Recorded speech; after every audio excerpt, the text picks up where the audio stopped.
नमस्कार आप सभी को। जैसा कि हमने पिछले लेक्चर में डिस्कस किया था सिलेबस और पूरा उसके पैटर्न आदि के बारे में, एग्ज़ाम के बारे में, और बताया गया था पिछले लेक्चर में कि पूरा कोर्स कवर करवाया जाएगा। तो उससे संबंधित आज से लेक्चर सीरीज अपनी चालू हो रही है। इस लेक्चर सीरीज में जो पेपर आपका वो है, पूरा पेपर का जो पार्ट बी है, खंड बा जो है, उसमें जो भी टॉपिक दिए गए हैं उसको उससे हम अपना क्या कहानी चालू करेंगे। धीरे धीरे पेपर टू में आगे बढ़ते हुए बाद में पेपर वन को भी क्या किया जाएगा, चालू किया जाएगा। ठीक है, तो सीधे आ जाते हैं लेक्चर पे, बिना मतलब कि यहाँ वहाँ की बातें किए हुए, क्योंकि समय अपने लिए कीमती है। ठीक है, तो देखो जो हमारा जो चैप्टर दिया हुआ है, यूनिट वन जो दी हुई है आपके पूरे पेपर में जो पार्ट बी है, पार्ट बी में जो यूनिट वन दी हुई है, उस यूनिट का उनका संबंध किससे है? उच्च शिक्षा से है। ठीक है, वैसे तो पूरे सिलेबस का ही संबंध पूरी उच्च शिक्षा से है, बट फिर भी उसका स्पेसिफिक क्या है? उच्च शिक्षा जो शाब्दिक अर्थ में हम बात करते हैं उस चीज़ से होता है। ठीक है, तो सबसे पहले उच्च शिक्षा में ही डायरेक्ट उतरने के पहले हम समझ लेते हैं एक बेसिक की शिक्षा क्या होती है। देन हम चलते हैं कि उच्च शिक्षा वगैरह क्या होती है, उसके बारे में देखेंगे। ठीक है, शिक्षा को सामान्य तौर पे परिभाषित किस रूप में किया जाता है कि शिक्षा आंतरिक गुणों के विकास का सबसे सबसे सशक्त माध्यम होती है, जिसका अर्थ मनुष्य के पोषण और विकास के लिए ज्ञान व समझ बढ़ाने की प्रक्रिया से होता है। मतलब एक ऐसी व्यवस्था, एक ऐसी प्रक्रिया जिससे मनुष्य के पोषण और विकास के स्तर को बढ़ाया जा सके, वो क्या कहलाती है? शिक्षा कहलाती है। इससे क्या होता है? मनुष्य के आंतरिक गुणों का विकास होता है, अब मनुष्य उससे क्या हो जाता है? सशक्त होता है। ठीक है, ये तो क्या हो गया? एक कॉमन परिभाषा हो गई। आपके लिए कुछ महत्वपूर्ण परिभाषाएं याद रखनी है एग्जैक्टली। जैसे क्या है, उपनिषदों में शिक्षा की परिभाषा क्या बताई गई है? तो उपनिषदों के अनुसार शिक्षा की परिभाषा क्या बताई गई है? सा विद्या या विमुक्ता है, मतलब जो मुक्ति प्रदान करे वो विद्या है। अब यहाँ मुक्ति का मतलब क्या होता है कि आपकी अज्ञानता से मुक्ति प्रदान करे। यहाँ मुक्ति का मतलब क्या है? जो आपकी अज्ञानता से मुक्ति प्रदान करे वो विद्या है। ठीक है, जो आपकी अशिक्षा से मुक्ति प्रदान करे वो विद्या है। जो आपको मोक्ष के रास्ते पे लेके जाए वो क्या है? विद्या है। ठीक है, तो ये उपनिषदों के अनुसार क्या हो गया? जो विद्या ऐसी जो भी चीज़ क्या करती है? मुक्ति प्रदान करती है, वो क्या कहलाती है? विद्या कहलाती है या शिक्षा कहलाती है। ठीक है, तो सा विद्या या विमुक्त है। ठीक है, मेरे ख्याल से यहाँ कहानी क्लियर होगी। देन आता है आचार्य विनोबा भावे ने भी शिक्षा के संबंध में अपनी एक व्याख्या की थी। उस उनसे एक परिभाषा निकल के आती है। परिभाषा के तौर पे आप अपने हिसाब से इन चारों शब्दों को सेट करके बना लीजिएगा। हम उसका समझते हैं कि उनने क्या शब्दों का प्रयोग करके परिभाषा तैयार करी थी। ठीक है, हमारे लिए महत्वपूर्ण क्या है? वो चीज़ है। तो उनने क्या बोला? उनके अनुसार क्या बताया गया कि to know, to do, to live, to be. मतलब क्या है? टू नो मतलब क्या है? नो मतलब क्या है? जानना। जानना मतलब ज्ञान या चिंतन। तो सही ज्ञान एवं समग्र चिंतन को बढ़ाने की जो प्रक्रिया है वही विद्या है। ठीक है, उनने क्या बोला? सही ज्ञान एवं समग्र चिंतन को जो बढ़ाने की प्रक्रिया है वही क्या है? विद्या है। तो ये तो क्या हो गया आपका? टू नो वाला पोर्शन हो गया, ज्ञान योग इसको बोलते हैं। ठीक है, दूसरा आता है टू डू, मतलब कार्य करने की योग्यता प्रदान करने के लिए। अगर किसी चीज से आपके अंदर कार्य करने की योग्यता आ रही है तो उस प्रक्रिया को हम क्या बोलेंगे? शिक्षा बोलेंगे। ठीक है, जैसे उदाहरण के लिए यहाँ पे टू डू का मतलब क्या हो गया? उद्योग। ये जो कार्य करने की योग्यता है किस रूप में जानी जाएगी? आपकी उद्योग के रूप में। ठीक है, तो सही ज्ञान और समग्र चिंतन किस रूप में जाना जाएगा? ज्ञान योग के रूप में। कार्य करने की योग्यता प्रदान जहां से होगी वो क्या जाना जाएगा? टू डू, उद्योग के रूप में। देन आता है टू लिव, मतलब लोगों के साथ जीवन यापन करना। सहयापन होता है ना, सह अस्तित्व में जो संकल्पना की बात की जाती है। ठीक है, तो लोगों के साथ जीवन यापन करना जो हमको हमारे अंदर सीखने की एक क्षमता आती है, उस चीज को क्या बोला जाता है? सहयोग बोला जाता है। ठीक है, सहयोग। इसके बाद आता है बी, टू बी, मतलब क्या आता है? स्वयं के साथ सामंजस्य। पहले क्या किया आपने? चीजों को जाना, चिंतन प्रक्रिया से गुजारा, तो वो टू नो हो गया, जिसको हम क्या बोलते हैं? ज्ञान योग बोलते हैं। देन आता है आपका टू डू, टू डू उद्योग बोला जाता है। देन आता है आपका टू लिव, जिसमें क्या करते हैं आप? लोगों के साथ जीवन यापन में जीवन यापन कैसे किया जाए, रहा कैसे जाए, इसको सीखते हैं। इसको क्या बोला जाता है? सहयोग। और फाइनली आता है आपका टू बी, मतलब स्वयं के साथ कैसे रहें, स्वयं के साथ कैसे सामंजस्य स्थापित करें, तो इसको बोलते हैं योग। ये जो to know, to do, to live, to be वाला जो कॉन्सेप्ट है शिक्षा का, वो किसके द्वारा दिया गया था? आचार्य विनोबा भावे के द्वारा दिया गया था। बस इस चीज को आपको क्या करना है? थोड़ा सा याद रखना है। ठीक है, अब अगला आता है गांधी जी के अनुसार शिक्षा की परिभाषा क्या दी गई थी। तो गांधी जी के अनुसार शिक्षा सर्वांगीण विकास की वह प्रक्रिया है जिसमें व्यक्ति के आंतरिक एवं बाह्य गुणों के साथ साथ आचरण परिवर्तन में क्या किया जाता है? सुधार किया जाता है, सुधार लाया जाता है। ठीक है, तो गांधी जी के अनुसार बहुत ही सामान्य परिभाषा थी, आंतरिक व बाह्य गुणों का विकास कर दीजिए, उससे क्या हो जाएगा? व्यक्ति का सर्वांगीण विकास हो जाएगा, और वही चीज क्या कहला जाएगी? आपकी शिक्षा कहला जाएगी। इसके बाद एक और परिभाषा आपको याद रखनी है यूएनडीपी के अनुसार। यूएनडीपी के अनुसार क्या बताया गया? तो सिर्फ चार चीजों के विकास की बात की गई है, उससे सर्वांगीण विकास होगा और अल्टीमेटली उस शिक्षा के रूप में क्या कहला जाएगी? परिभाषित कर दी जाएगी। जैसे मनुष्य का मानसिक विकास, या इसी को आप मानसिक विकास को कई बार बौद्धिक विकास के साथ क्या कर लिया जाता है? उसके अनुरूप समझा जाता है।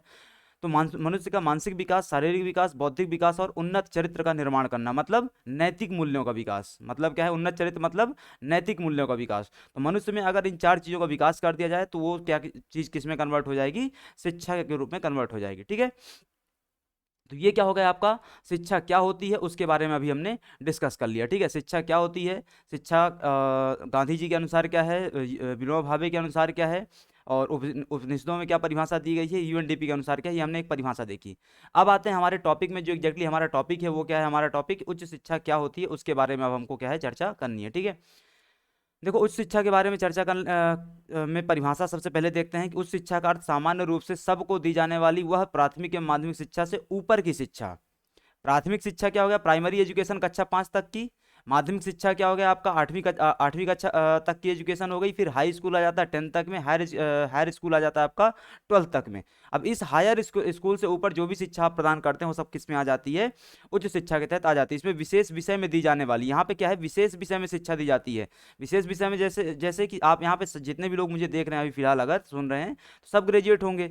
तो कोई किसी कॉमर्स में ग्रेजुएट होगा, कोई कॉमर्स में ग्रेजुएट होगा, कोई फार्मेसी में ग्रेजुएट होगा, कोई इंजीनियरिंग में ग्रेजुएट होगा, कोई अन्य विषयों में ग्रेजुएट होगा। मतलब एक विशेष विषय में क्या दी जा रही है, आपको शिक्षा प्रदान की जा रही है। ठीक है, इसके अंतर्गत स्नातक शिक्षा, स्नातकोत्तर शिक्षा, व्यावसायिक शिक्षा, प्रशिक्षण कार्यक्रम में जो आपके आईटीआई चलते हैं। ठीक है, आईटीआई चलता है वो व्यावसायिक में भी आ जाएगा, प्रशिक्षण में भी आ जाएगा।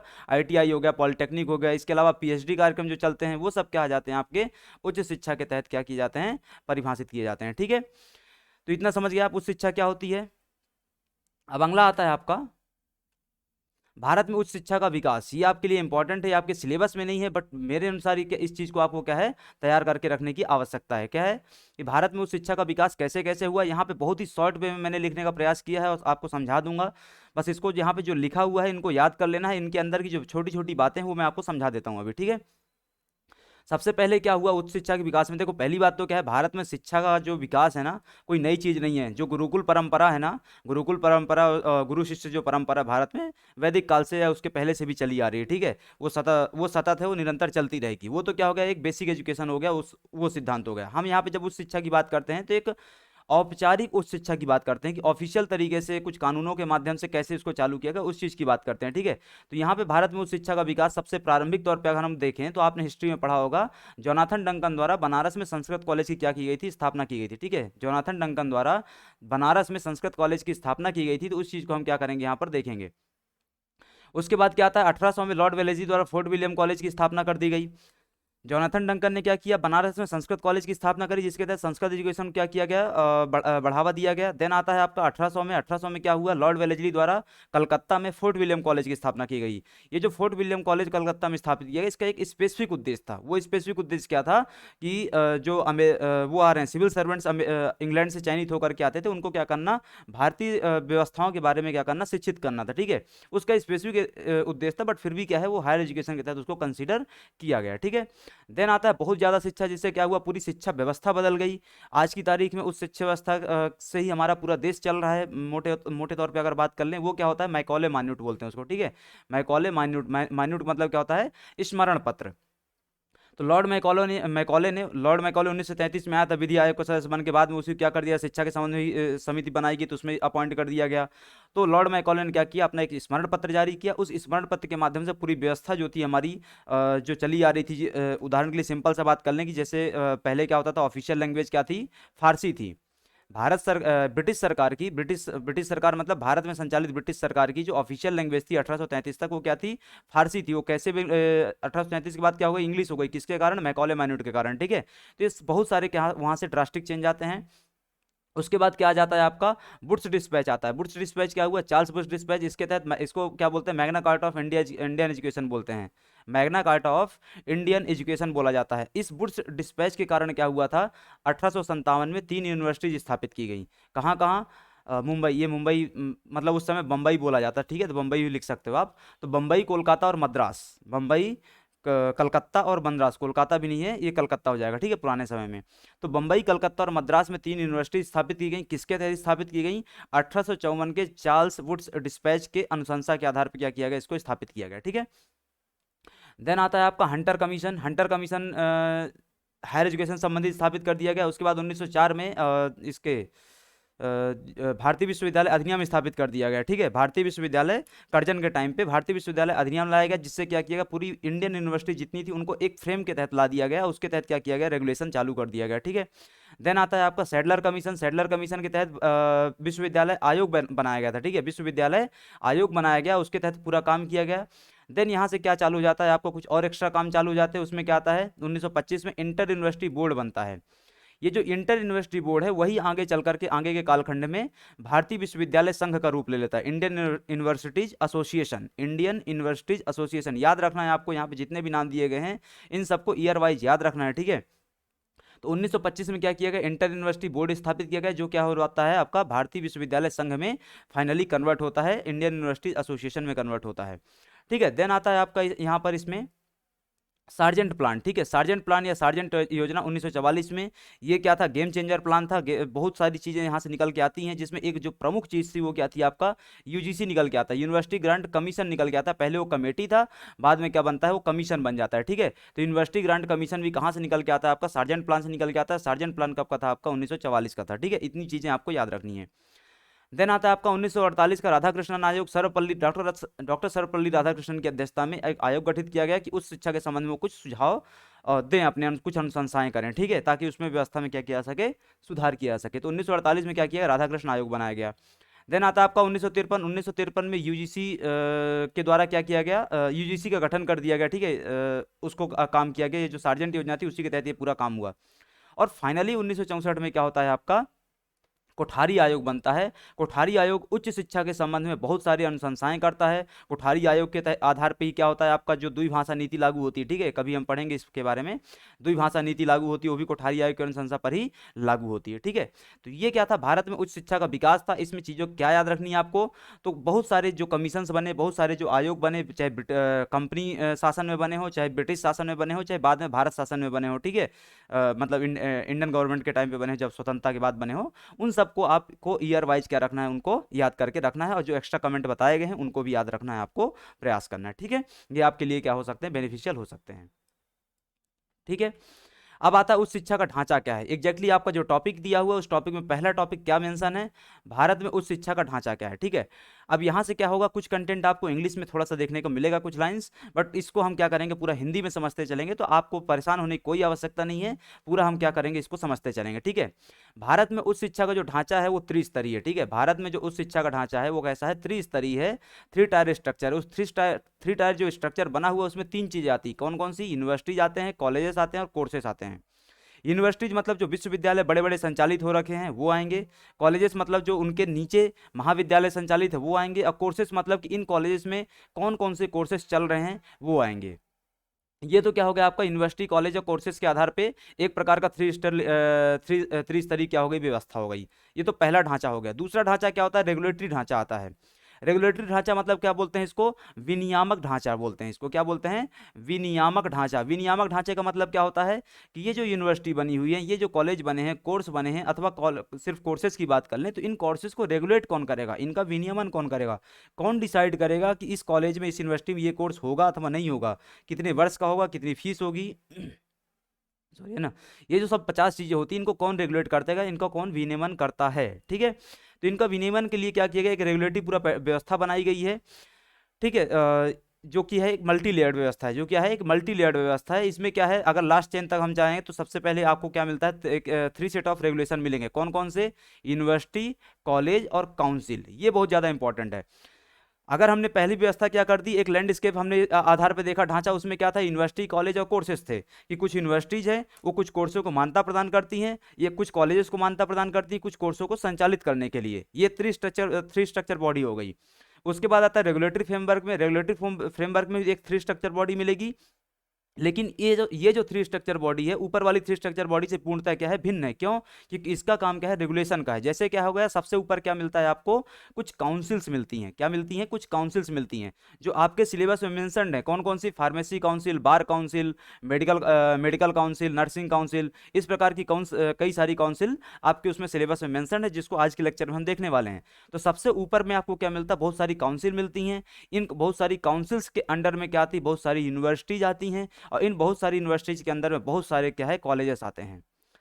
तो काउंसिल्स के द्वारा बहुत सारी चीज़ों को क्या किया जाता है, विनियमन किया जाता है, रेगुलेट किया जाता है। ठीक है, ये जो विनियमन, ये रेगुलेशन है, किसके लिए लागू होता है, यूनिवर्सिटीज़ के लिए लागू होता है। और ये यूनिवर्सिटीज़ अल्टीमेटली किसको रेगुलेट करती हैं, कॉलेजेस को रेगुलेट करती हैं।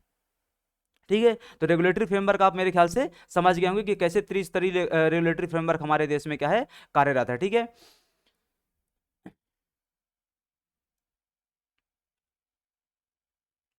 इसके बाद आता है अब यूनिवर्सिटीज समझते हैं। ठीक है, यूनिवर्सिटीज मतलब कि हमारे देश में यूनिवर्सिटीज किस किस प्रकार की संचालित होती हैं, यूनिवर्सिटीज का सबका मतलब क्या होता है, कि सेंट्रल यूनिवर्सिटी क्या होती है, स्टेट यूनिवर्सिटी क्या होती है, डीम्ड यूनिवर्सिटी क्या होती है, नेशनल इंस्टीट्यूट ऑफ इमिनेंस क्या होते हैं। ठीक है, इन सब चीज़ों को थोड़ा समझ लेते हैं।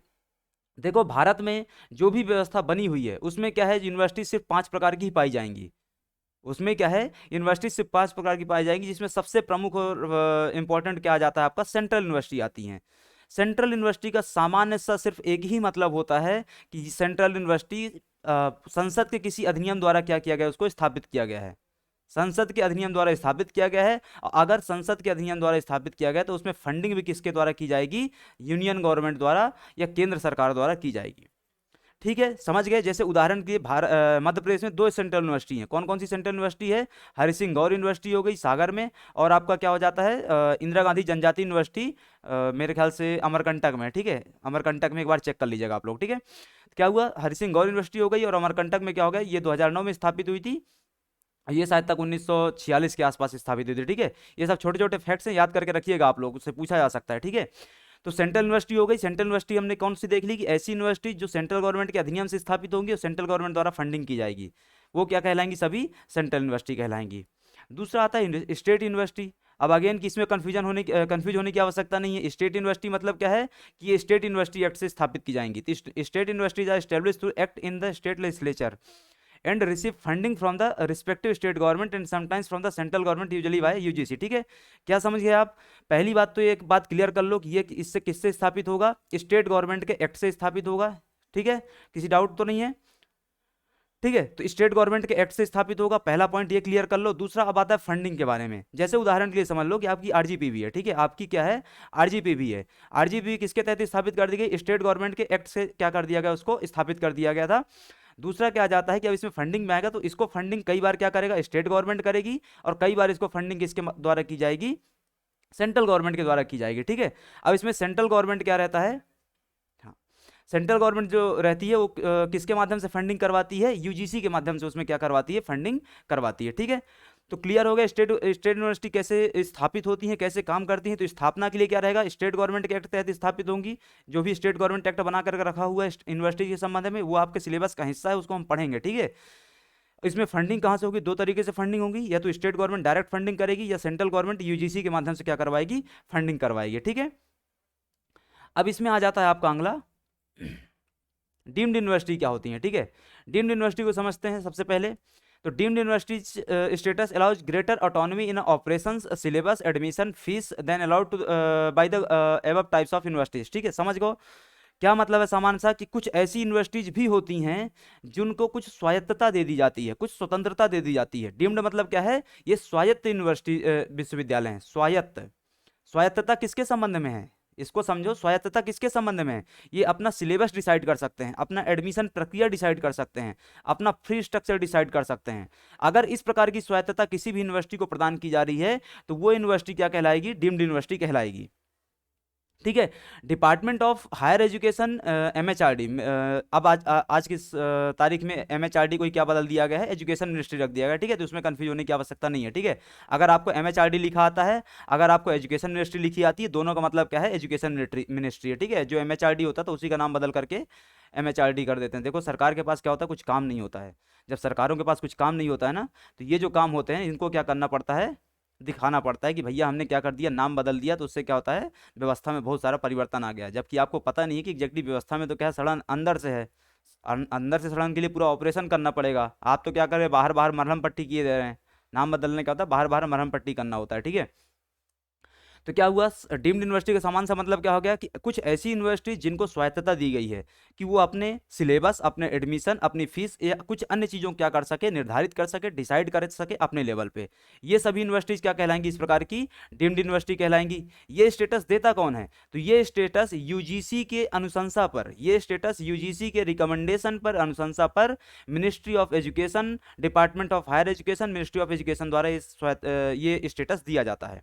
ठीक है, यहां तक बात क्लियर हो गई। अब आता है कि ये जो डीम्ड यूनिवर्सिटी होती हैं, इसके अंदर भी दो सब टाइप होते हैं। या तो डीम्ड यूनिवर्सिटी कैसी होगी, गवर्नमेंट होगी, या तो डीम्ड यूनिवर्सिटी कैसी होगी, प्राइवेट होगी।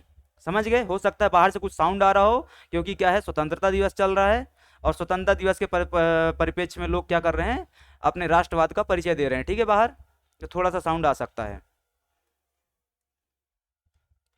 तो क्या हुआ, डीम्ड यूनिवर्सिटी हमने क्या समझा कि या तो डीम्ड यूनिवर्सिटी कैसी रहेगी, प्राइवेट रहेगी या फिर क्या रहेगी, गवर्नमेंट रहेगी। ठीक है, तो अगर किसी प्राइवेट यूनिवर्सिटी को स्वायत्तता प्रदान कर दी गई सिलेबस, एडमिशन, फीस के संबंध में, तो वो deemed university private deemed university हो गई। और गवर्नमेंट यूनिवर्सिटी को प्रदान की तो वो डीम्ड यूनिवर्सिटी कैसी हो गई, गवर्नमेंट डीम्ड यूनिवर्सिटी हो गई, गवर्नमेंट स्वायत्त संस्था हो गई, विश्वविद्यालय हो गया। ठीक है, इसके बाद आता है चौथा प्रकार यूनिवर्सिटीज में, प्राइवेट यूनिवर्सिटी। इसमें बहुत ज़्यादा स्टेट पढ़ने की झंझट नहीं है।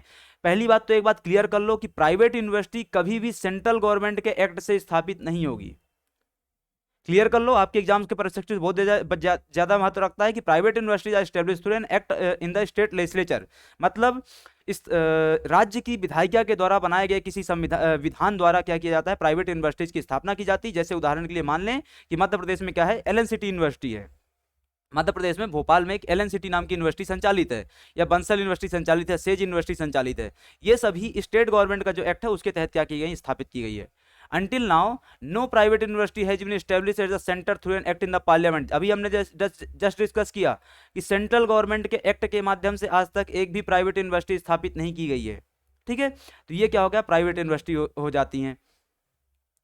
अब प्राइवेट यूनिवर्सिटीज का मतलब क्या हो जाता है कि उनको क्या है, अपनी जो प्राइवेट जो एक्ट बना हुआ उसके तहत रहते हुए काम करना पड़ेगा, बट फीस वगैरह आदि में क्या होती है, उनके पास अपनी स्वतंत्रता होती है। ठीक है, तो ये हो गया आपका। इसके बाद आता है आपका institute of eminence. Institute of eminence की कहानी आपने मेरे ख्याल से लगभग 3 साल पहले सुनी रही होगी। बहुत ज़्यादा हंगामा हो गया था, क्योंकि गवर्नमेंट ने एक ऐसी यूनिवर्सिटी को इंस्टीट्यूट ऑफ इमिनेंस घोषित कर दिया, राष्ट्रीय महत्व का संस्थान। इंस्टीट्यूट ऑफ इमिनेंस मतलब क्या होता है, राष्ट्रीय महत्व का संस्थान। तो ऐसी यूनिवर्सिटी घोषित कर दिया जो अभी तक क्या था, कागज में भी प्रॉपर रूप से नहीं आती। हमारे देश में क्या है, विकास दो प्रकार से होता है, एक क्या होता है कागज में होता है, एक क्या होता है धरातल में होता है। तो जो 90% विकास है वो कहाँ होता है, कागज में होता है। 10% विकास कहाँ है, धरातल में होता है।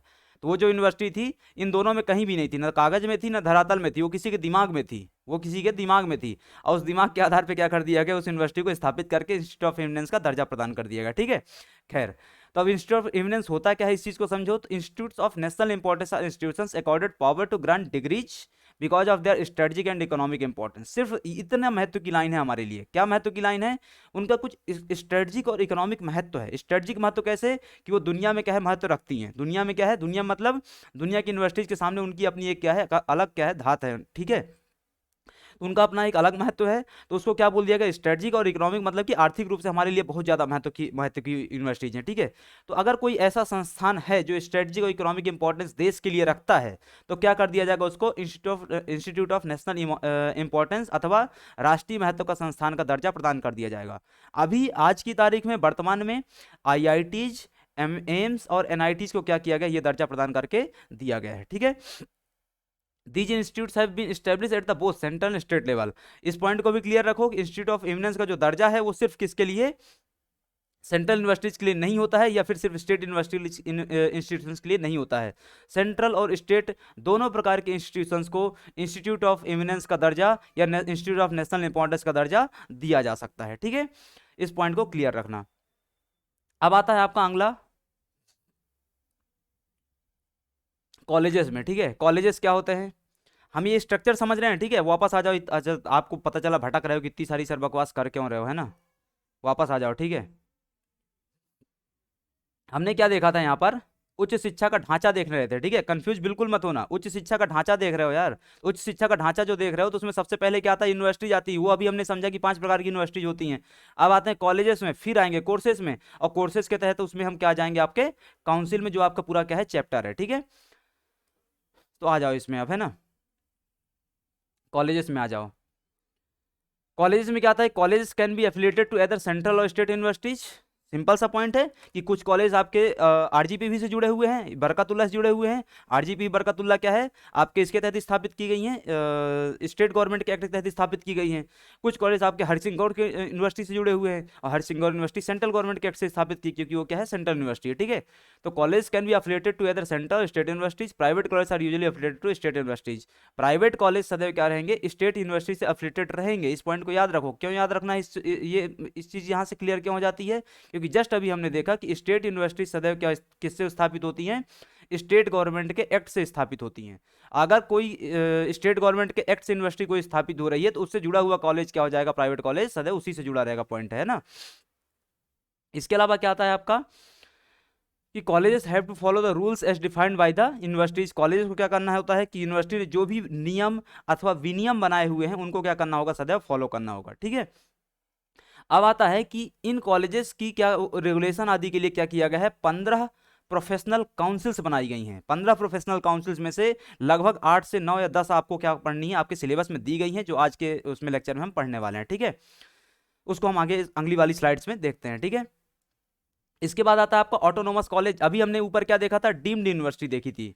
डीम्ड यूनिवर्सिटी में हमने क्या देख लिया था, डीम्ड यूनिवर्सिटी में कि इनको क्या है, कुछ स्वायत्तता प्रदान की जाती, स्वतंत्रता प्रदान की जाती है, ताकि वो अपने एडमिशन के संबंध में, फीस स्ट्रक्चर के संबंध में, काउंसिल के संबंध में, काउंसिलिंग के संबंध में, आदि के संबंध में क्या है, कुछ निर्णय स्वयं ले सके।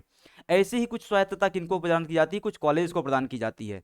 तो autonomous college have autonomy with respect to the curriculum, examination, admission, since they are not allowed to grant degrees, they are affiliated to government universities which grants the degrees। ठीक है, समझ गए इस पॉइंट को। क्या हुआ कि ऑटोनोमस कॉलेज या स्वायत्त कॉलेज जो होते हैं, उनका मतलब क्या होता है कि उनको कुछ स्वायत्तता प्रदान की गई, किसके संबंध में, कि वो अपना करिकुलम डिसाइड कर सके। करिकुलम मतलब सिलेबस अपना क्या कर सके, वो डिसाइड कर सके।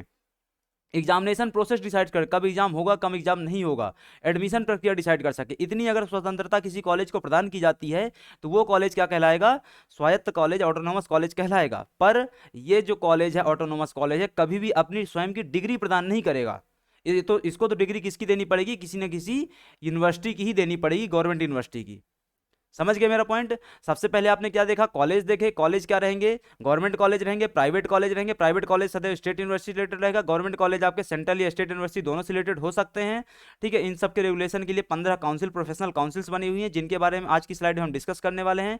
दूसरा आपने क्या देखा, ऑटोनोमस कॉलेज देखे। ऑटोनोमस कॉलेज क्या होते हैं कि कॉलेजेस को क्या है, करिकुलम, एग्जामिनेशन, एडमिशन के संबंध में कुछ स्वायत्तता प्रदान कर दी गई है। इस स्वायत्तता के कारण क्या कहलाते हैं, वो ऑटोनोमस कॉलेज कहलाते हैं, ठीक है। इनको क्या है, डिग्री तो किस और ये अपनी डिग्री प्रदान नहीं कर सकते। डिग्री के लिए क्या है, इनको किसी न किसी गवर्नमेंट यूनिवर्सिटी से अफिलिएट होना पड़ेगा। अफिलिएशन मतलब क्या होता है, उनसे जुड़ना पड़ेगा, ठीक है, उनसे मान्यता लेनी पड़ेगी। तो उस चीज को क्या बोलते हैं, अफिलिएशन बोलते हैं, ठीक है। तो ये क्या हो गया, ऑटोनोमस कॉलेज आपके हो गए। अगला आता है आपका प्रोफेशनल काउंसिल्स। अभी जस्ट आपने डिस्कस किया कि यहाँ पे क्या होता है, 15 प्रोफेशनल काउंसिल्स होती हैं, ये आपने अभी डिस्कस किया, ठीक है। तो अभी 15 प्रोफेशनल काउंसिल्स क्या होती हैं, इसके बारे में आ जाओ। सबसे पहले क्या आता है आपका, स्टैट्यूटरी प्रोफेशनल काउंसिल्स, ठीक है। Statutory professional council. Statutory professional council एक हो गई। दूसरा क्या आता है आपका, all India council for technical education, ये आपके सिलेबस में है, AICT जिसको बोलते हैं, ठीक है। उसके बाद MCI है, medical council of India. Medical council of India को समाप्त करके क्या बना दिया गया है, नेशनल मेडिकल कमीशन बनाया गया, ठीक है। नेशनल मेडिकल कमीशन को स्थापित कर दिया गया है। एक मिनट रुक जाइए, ठीक है। नेशनल मेडिकल कमीशन को स्थापित किया गया है। तीसरा आता है आपका Indian council of agriculture and research, ICAR, ये आपके सिलेबस में समाहित किया गया है। इसके बाद आता है आपका national council of teacher education, NCTE, ये आपके सिलेबस में है, ठीक है। एक बार समझो वापस से।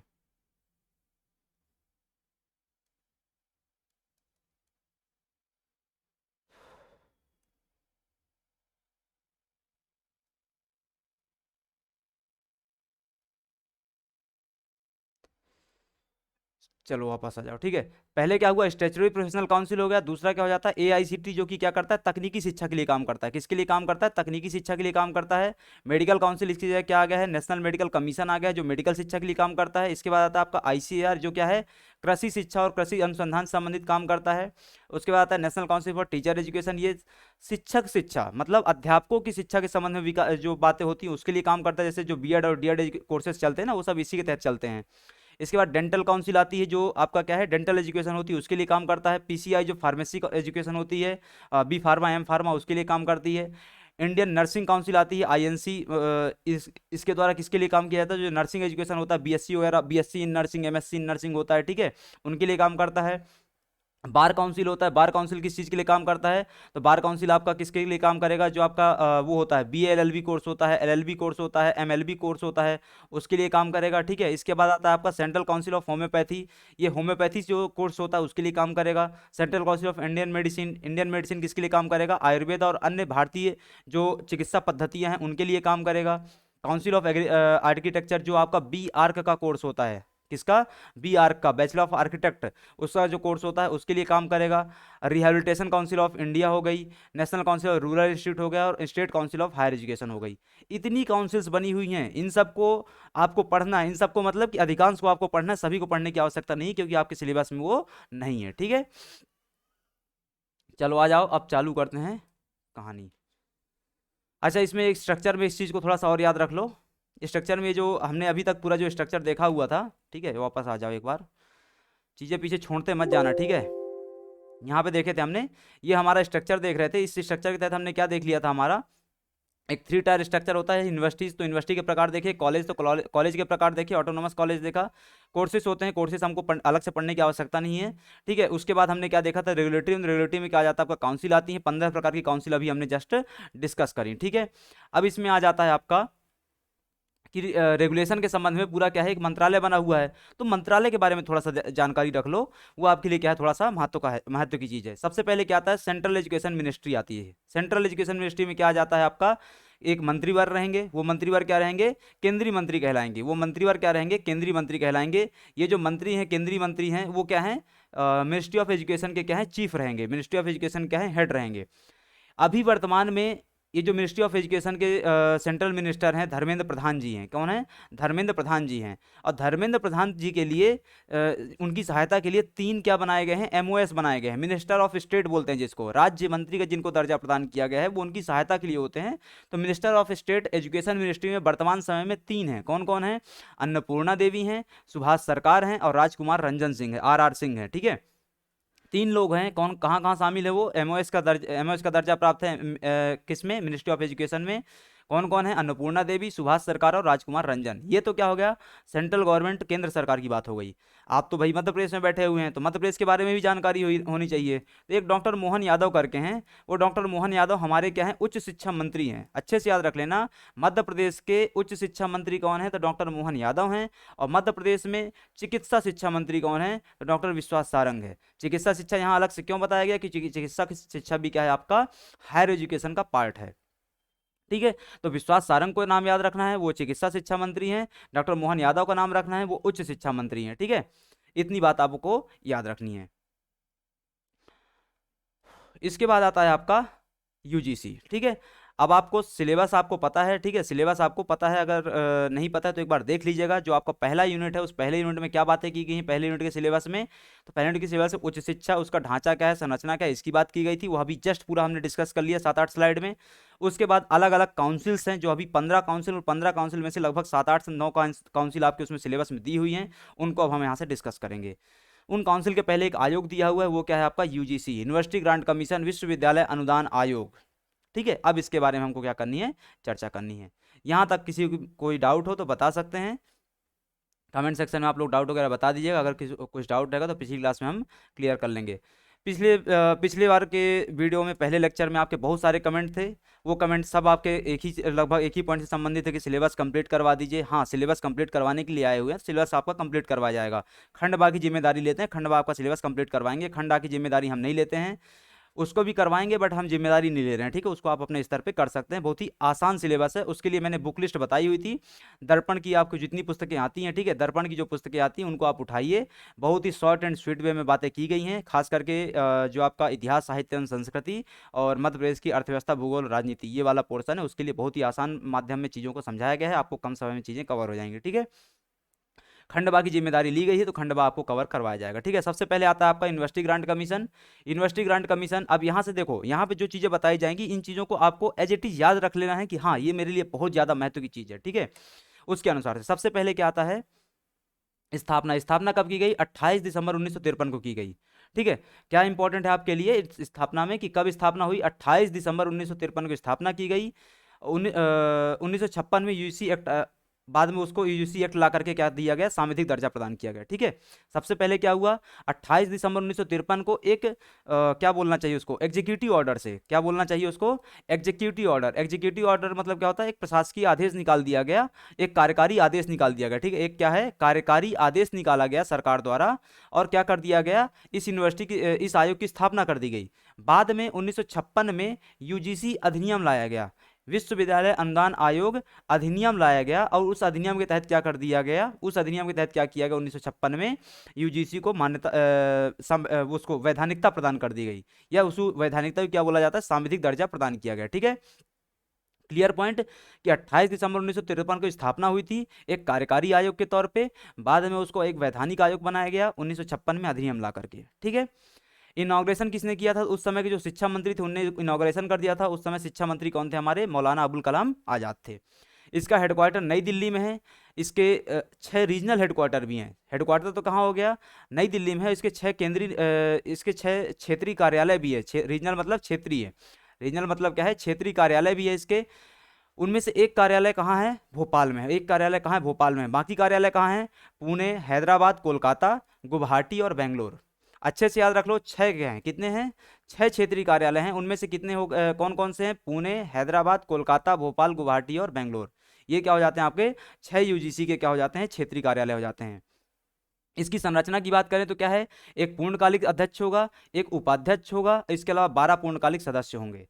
टोटल कितने हो गए? 14 लोग हो गए। इसमें 14 को अगर हम डिवाइड कर लें तो 1+1, 1+1+12। ठीक है, तो ये अध्यक्ष हो गया, ये उपाध्यक्ष हो गया, ये 12 सदस्य हो गए। सभी क्या है? पूर्णकालिक सदस्य लोग हैं। ठीक है, तो ये क्या हो जाता है आपका? यूजीसी की व्यवस्था हो जाती है, संरचना हो जाती है। अभी अगर वर्तमान स्थिति में बात करें तो यूजीसी के चेयरमैन वर्तमान में कौन है? अध्यक्ष कौन है? तो एम जगदीश कुमार। कौन है इसके वर्तमान में चेयरमैन? एम जगदीश कुमार। तो इनका नाम भी आपको थोड़ा याद रखने की आवश्यकता है। ठीक है, अब आते हैं कार्य क्या होता है यूजीसी का। यूजीसी कार्य क्या होता है? शिक्षण, परीक्षण तथा अनुसंधान के स्तरों को क्या करना? निर्धारण करना। मतलब क्या होगा? शिक्षा व्यवस्था पूरी हमारी कैसे रहने वाली है उस चीज़ का क्या करना? निर्धारण करना। विश्वविद्यालयों का निरीक्षण करना। राज्य सरकारों को शिक्षा संबंधी परामर्श देना। शिक्षा के संबंध में मांगे जाने परामर्श देंगे वो। विश्वविद्यालयों की आर्थिक स्थिति की जांच करके उन्हें अनुदान प्रदान करना। जस्ट अभी हमने पीछे एक डिस्कस किया था जब हम क्या पढ़ रहे थे? स्टेट यूनिवर्सिटी पढ़ रहे थे। स्टेट यूनिवर्सिटी में हमने क्या डिस्कस किया था कि स्टेट यूनिवर्सिटी किसके तहत स्थापित होंगी? स्टेट गवर्नमेंट के लेजिस्लेशन के तहत स्थापित होंगी, स्टेट गवर्नमेंट के कानून के तहत, विधान के तहत स्थापित होंगी। पहला पॉइंट। दूसरा हमने क्या पॉइंट देखा था कि इनको अनुदान कैसे मिलेगा?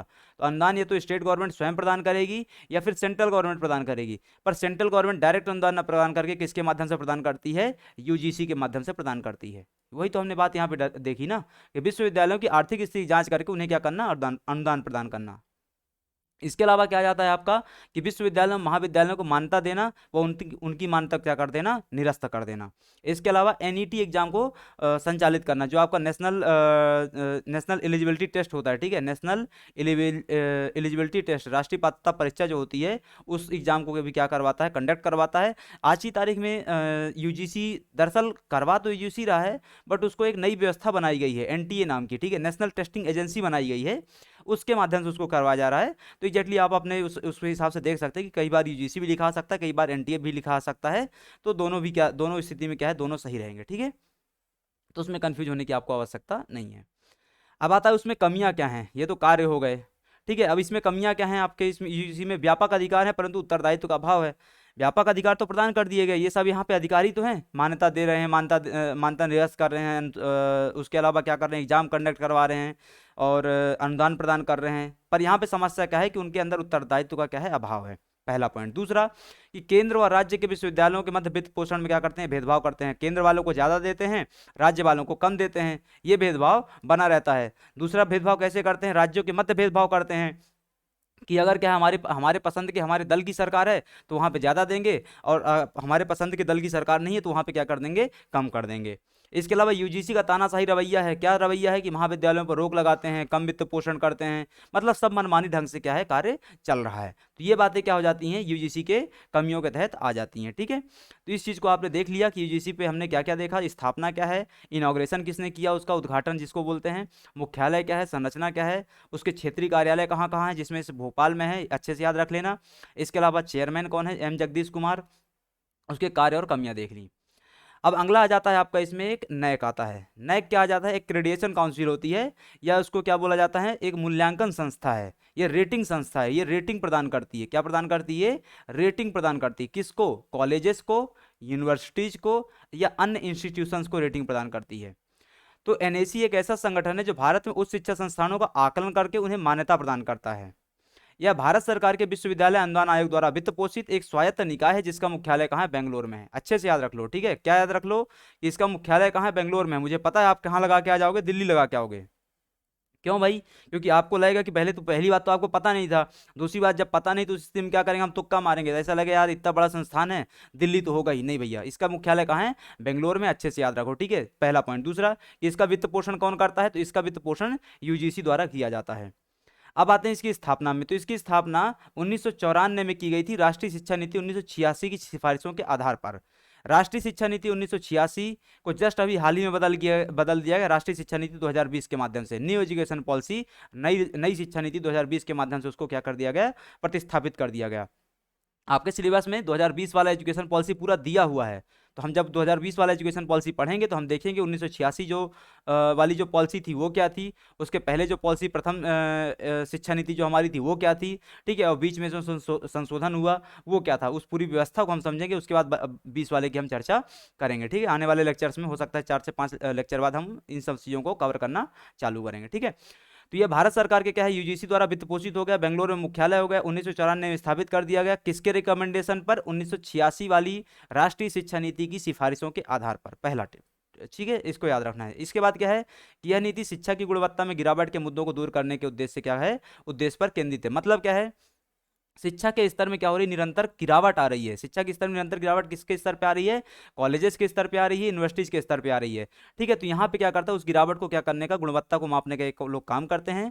वर्तमान में इसको अगर हम बात करते हैं, अच्छा ये चीज़ क्या है यहाँ पे गलत लिखी हुई, ठीक है, इसको एक बार चेक कर लेंगे। वैसे इसका मुख्यालय बेंगलोर में है, बट एक बार चेक कर लेंगे। ठीक है, इसके चेयरमैन कौन है, प्रोफेसर भूषण पटवर्धन है। अभी वर्तमान में इसके अध्यक्ष कौन है, प्रोफेसर भूषण पटवर्धन इसके कौन है, वर्तमान में चेयरमैन है। ठीक है, तो इस चीज़ को आपको नैक के बारे में याद रखना है। सामान्य तौर पे नैक को समझ गए।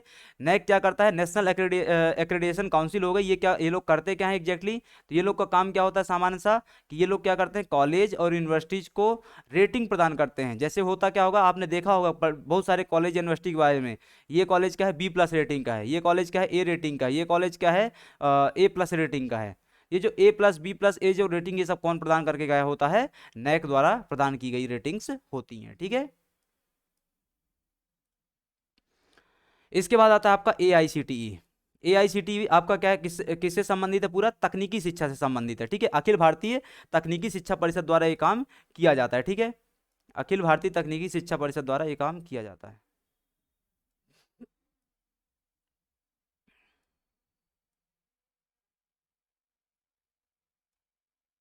ठीक है, अखिल भारतीय तकनीकी शिक्षा परिषद द्वारा ये काम AICTE द्वारा क्या किया जाता है, तकनीकी शिक्षा के प्रबंधन, नियमन विनियमन का काम किया जाता है। इसमें सबसे पहले आते हैं इसकी स्थापना कैसे हुई। देखो, स्थापना के लिए पूरा एक वो बना हुआ है, व्यवस्था बनी हुई है कि पहले ये चीज़ स्थापित हुई, फिर ये चीज़ स्थापित हुई, फिर फाइनली क्या हुआ, AICTE निकल के आता है। क्यों, क्योंकि एक लंबे कालखंड में पूरा काम चलता रहा। जैसे क्या हुआ, 1943 में एक चीज़ बनाई गई, उसको क्या बोला, कैब बोला गया। कैब क्या था, committee of the central advisory board of education. Central advisory board of education नाम की क्या बनाई गई, एक कमेटी बनाई गई। ये जो central advisory board of education था, ये किसके लिए काम करने वाला था, टेक्निकल एजुकेशन के लिए काम करने वाला था। समझ गए। तो सबसे पहले 1943 में कुछ काम किया गया, वो जो काम किया गया उसको क्या बोला गया, कैबे बोला गया। ठीक है, कैबे बोल सकते हो, जो भी बोला है बोलना चाहो। ठीक है, तो central advisory board of education बनाया गया, पहला पॉइंट। दूसरा कि पीछे हम पढ़ के आए, जब हमने उच्च शिक्षा का विकास देखा था, तो उसमें हमने क्या देखा था कि सार्जेंट प्लान बनाया गया था, सार्जेंट रिपोर्ट बनाई गई थी। तो उस सार्जेंट रिपोर्ट जो 1944 में आई थी, उसकी अनुशंसा पर फाइनली 1945 में क्या किया गया, AICTE बनाया गया। ठीक है, क्या समझा आपने, 1943 में तकनीकी शिक्षा के रेगुलेशन, विनियमन, उसके संचालन के लिए एक क्या बनाया गया, कैब नाम की व्यवस्था बनाई गई। पर 1944 में क्या आ जाता है आपका, सार्जेंट रिपोर्ट आती है। उस सार्जेंट रिपोर्ट के आधार पर 1945 में क्या कर दिया गया, फाइनली AICTE का गठन किया गया। इतनी बात आपको क्या करनी, याद रखनी है। अब 1945 में जो AICTE गठित किया गया वो मात्र क्या था, एक सलाहकार विभाग था। किसको सलाह देगा, मंत्रालय को सलाह देगा। कौन सा मंत्रालय, MHRD को। किसको, MHRD को क्या देगा, वो सलाह देगा। पर ये सिर्फ क्या हो गया, सलाहकारी विभाग, एक क्या है, विभाग के रूप में स्थापित हो गया। फाइनली क्या किया गया, बाद में 1988 में एक अधिनियम लाया गया जिसको क्या बोला गया, AICTE अधिनियम, अखिल भारतीय तकनीकी शिक्षा परिषद अधिनियम लाया गया। कब लाया गया, 1988 में लाया गया। उसके तहत AICTE को क्या दे दिया गया, सांविधिक दर्जा प्रदान कर दिया गया। ठीक है, जिसका मुख्यालय कहाँ वर्तमान में, नई दिल्ली में है। इसके 8 रीजनल क्या हैं, रीजनल सेंटर हैं। ठीक है, जो आपका UGC था उसके 6 रीजनल सेंटर थे, जिसमें से एक कहाँ था, भोपाल में था। जो AICTE है उसके 8 रीजनल सेंटर हैं, उनमें से भी एक कहाँ है, आपके भोपाल में देखने को मिलेगा। और अन्य कहाँ कहाँ है, इनको आपको याद रखना है। वो कहाँ है, कलकत्ता, चेन्नई, कानपुर, मुंबई, चंडीगढ़, भोपाल, बेंगलोर और हैदराबाद। जो सबसे लेटेस्ट है, हाल ही में खोला गया है, वो कौन सा है, हैदराबाद का है। ठीक है, तो AICTE के टोटल 8 क्या हो गए, रीजनल सेंटर या क्षेत्रीय कार्यालय हो गए। इनको आपको क्या है, याद करके रखना है। ठीक है, यहाँ तो कोई डाउट, कोई नहीं। ठीक है, तो बता दीजिएगा अगर डाउट हो। अब आते हैं AICTE की संरचना में। AICTE की संरचना की अगर हम बात कर लें तो वर्तमान इसमें क्या है, टोटल एग्जीक्यूटिव काउंसिल में 21 मेंबर होते हैं। ये जो 21 मेंबरों में से अगर हम बात कर लें तो अभी वर्तमान समय में अध्यक्ष कौन है उसका, तो अनिल सहस्त्रबुद्धे। ठीक है, अनिल सहस्त्रबुद्धे इसके क्या है, चेयरमैन है। वाइस चेयरमैन कौन है, MP पूनिया साहब हैं। और इसके मेंबर सेक्रेटरी कौन है, राजीव कुमार हैं। ठीक है, अध्यक्ष कौन हो गया AICTE का, AICTE का चेयरमैन कौन हो गया, अनिल सहस्त्रबुद्धे हो गए। उसके वाइस चेयरमैन उपाध्यक्ष कौन हो गए, MP पुनिया साहब हो गए। और इसके मेंबर सेक्रेटरी क्या हो गए, मेंबर सेक्रेटरी मतलब सदस्य सचिव। मेंबर सेक्रेटरी मतलब क्या होता है, सदस्य सचिव। सदस्य सचिव कौन है, राजीव कुमार हो गए। ठीक है, इसको याद रखना है। AICTE कार्य क्या होते हैं, अगेन कार्यों में बहुत ज़्यादा पढ़ने की आवश्यकता नहीं है, बेसिक कार्य रहेंगे। अगर किसी चीज़ का संबंध तकनीकी शिक्षा से है तो वो काम भी क्या करेगा, तकनीकी शिक्षा की फील्ड में काम करेगा। तो तकनीकी शिक्षण संस्थानों के मापदंडों को निर्धारित करना, मतलब क्या है, एक समझ लो कि है कि इंजीनियरिंग कॉलेज चल रहा है या फिर फार्मेसी का कॉलेज चल रहा है या अन्य टेक्निकल एजुकेशन संबंधी कोई क्या है, कॉलेज चल रहा है। तो वहाँ पे प्रायोगिक वर्ग के संबंध में, प्रैक्टिकल कार्यों के संबंध में क्या क्या न्यूनतम मापदंडों का पालन किया जाना चाहिए, फार्मेसी के लिए क्या क्या न्यूनतम मापदंडों का पालन किया जाना चाहिए, कोर्स कैसे संचालित होगा, या अन्य चीज़ों के संबंध में जो भी एक न्यूनतम मापदंड निर्धारित करना है वो कौन निर्धारित करेगा, AICTE निर्धारित करेगा। ठीक है, इसके अलावा तकनीकी शिक्षण संस्थानों की स्थापना हेतु अनुमोदन करना, मतलब क्या है, मान्यता प्रदान करना। इसके अलावा क्या आता है, तकनीकी शिक्षा में महिला, विकलांग, कमजोर वर्ग आदि की भागीदारी क्या करना, बढ़ाना। तकनीकी शिक्षा में महिलाओं की भागीदारी निरंतर बढ़े, विकलांगों की बढ़े, कमजोर वर्गों की बढ़े, इसके लिए भी सदैव क्या रहना है, प्रयासरत रहना है। ये क्या होता है, ये आपका AICTE का कार्य होता है। ठीक है, उसके बाद आ जाता है आपका NMC। अभी हमने ऊपर क्या देखा था, MCI देखा था। आपके सिलेबस में क्या मेंशन करके दिया गया है, MCI दिया गया है। ठीक है, आपके सिलेबस में क्या है, MCI दिया गया है।